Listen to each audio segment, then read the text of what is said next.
2023 সালের 6 নভেম্বর দিল্লির অরুণ জেটলি স্টেডিয়ামে মাঠে নেমেছিলেন শ্রীলঙ্কার অভিজ্ঞ অলরাউন্ডার ম্যাথিউস। তবে ব্যাট হাতে বলের মুখোমুখি হওয়ার আগেই ফিরে যেতে হয়েছিল সাজঘরে, তাও কিনা ইতিহাসে প্রথমবারের মতো টাইমড আউট হয়ে।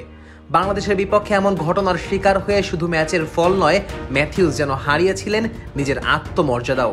এরপর সময় গড়িয়েছে, কিন্তু এই লঙ্কান অলরাউন্ডারের স্মৃতি থেকে মুছে যায়নি সেই ক্ষোভ।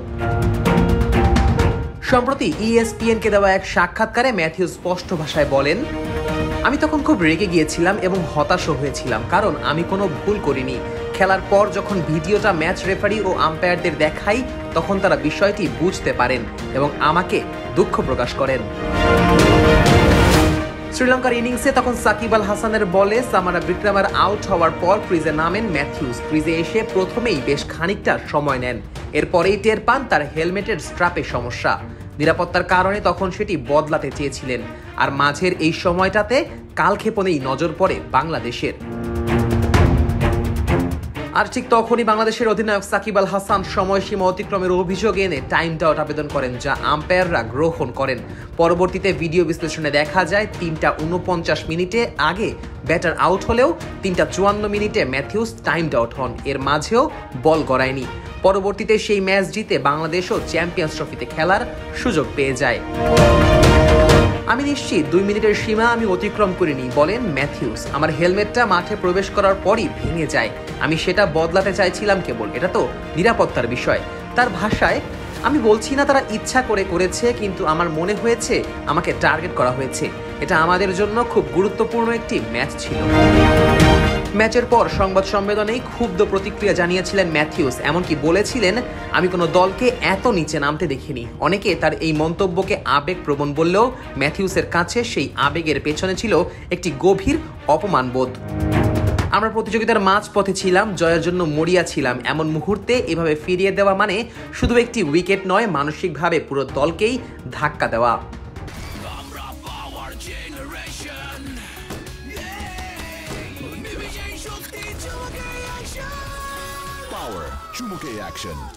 ম্যাথিউস দুঃখ করে বলেন, তখন আমাদের পক্ষে কোনো আইন ছিল না। এখন ফিক্সিং কিংবা মিথ্যা তথ্য ছড়ানো নিয়ে আইন আছে, কিন্তু তখন কিছুই ছিল না। আমি কেবল চেয়েছিলাম আম্পায়াররা একটু সচেতনভাবে বিষয়টি বিবেচনা করুক।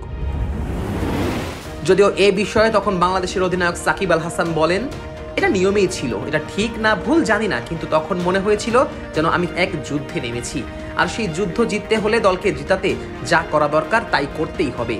এটা নিয়ে বিতর্ক হতেই পারে, কিন্তু যখন এটা নিয়মের মধ্যেই পড়ে তখন আমি এমন সুযোগ নিতে আপত্তি করি না। সময়ের সঙ্গে সব ক্ষত শুকিয়ে যায়, কিন্তু কিছু ঘটনা স্মৃতির পাতায় জমে থাকে চিরস্থায়ী দাগ হয়ে। অ্যাঞ্জেলো ম্যাথিউসের জন্য টাইমড আউট ঠিক এমনই এক অধ্যায়। যদিও বিদায় বেলায় সেই ক্ষোভ মুছেই বাংলাদেশের বিপক্ষে টেস্টের আগে প্রেস কনফারেন্সে এই অলরাউন্ডার বলেন, টাইমড আউটের ঘটনাটি সত্যি অপ্রত্যাশিত ছিল, তবে আমি মনে করি ওরা সবাই আমার ভালো বন্ধু।